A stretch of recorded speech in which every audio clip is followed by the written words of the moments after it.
Кээ бир мекендештерди полиция кызматкерлери кармап, документтен бир сыйраак текшерип, анан депортация же выдворение сакыроо аркылуу кылып атыптыр. Урматтуу мекендештер, биз консул менен маек рубрикабызды улантып жатабыз.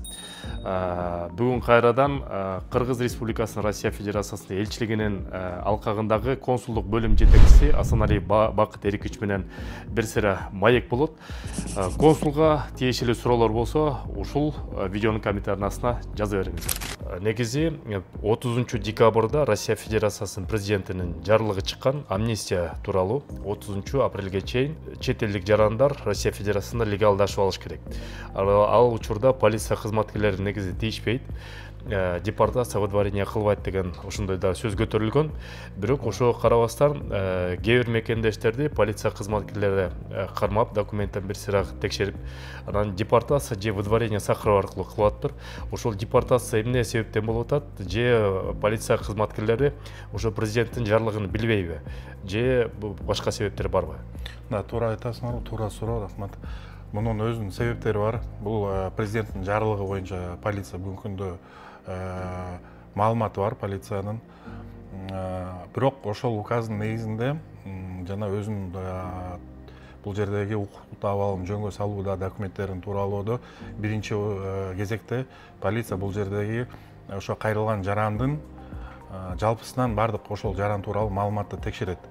Буга чейин депортация тууралуу же мисалы үчүн мажбурлоо катары чыгаруу Россиядан чечими сот тараптан кабыл алынганбы, же болбосо депортация болуп Кыргызстандан аты жөнүн өзгөртүп алып, кайра башка аты менен кирип келгенби, ошолдун баардык маалыматтар текшерилет.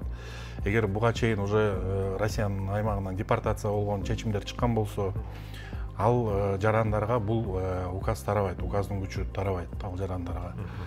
Ал жарандар тууралуу депортацияга чечим кабыл алганга полиция укуктуу. Экинчисинен бул мисалы үчүн ушул январдан тартып бул указдын күчүнө кирген указ бир жолу кармалып штраф төлөп, бирок документтерин жасабай дагы эле жүргөн болсо, экинчи жолу кармалган болсо, аны дагы депортациялаганга полиция укуктуу. Бир эле жолу жана штраф салып, ошонун негизинде өзүнүн документтерин тууралап алышы керек. Анан бул указдын алкагында биздин жарандар кайрылганда ошол жана буга чейин кандай кылмыш иштерди жасаганбы, кылмыш иштерди жасаган эмеспи, кандай оор кылмыштарды жасаганбы, ошонун баардыгы текшерилет.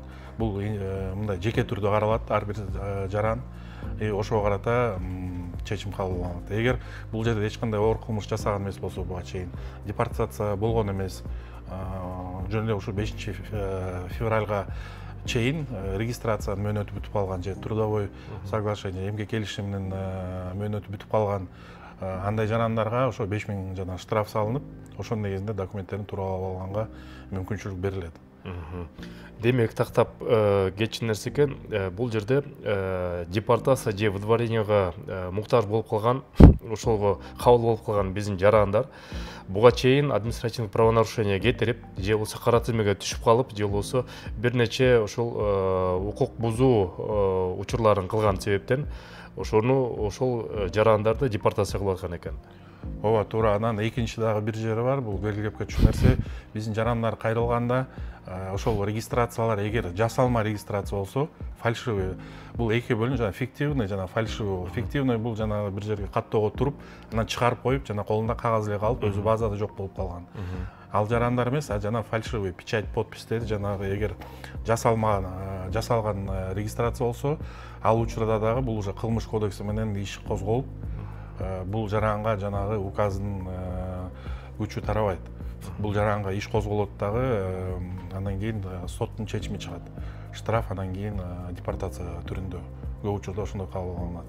Ошол себептен ошол жагына да көңүл буруш керек. Жана регистрацияны барып көрсөткөндө мени легализация кылбай, мисалы үчүн кайра камап же иш козгоду деген жарандардыкы ошол маселе болушу мүмкүн. Жана жасалма регистрация, фиктивный эмес, именно фальшивый. Түшүнүктүү, хорошо. Убакыт эркич, Кудай буйрса көрүшөбүз. Дагы мекендештерге суроо жоопторду ушуну берип туралы. Рахмат. Урматтуу мекендешим, баарыбыз Кыргызстанга авиабилет алабыз. Приложение аркылуу, билет аркылуу, авиакасса аркылуу. Авиациялыктын эле бир түрү болгон эле кыргыз мекендештер Aviakg деген приложение ачты. App Store'дон жана Google Play'ден көчүрүп алсаңыздар болот. Пайдасы Кыргызстанга түшөт, Кыргызстандын экономикасына түшөт. Себеби Кыргызстандын уюму. Aviakg'ни көчүрүп алыңыздар, ошол жактан алыңыздар. Авиациялыкта эч кандай айырмасы жок. Пайдабыз Кыргызстанга тийсин.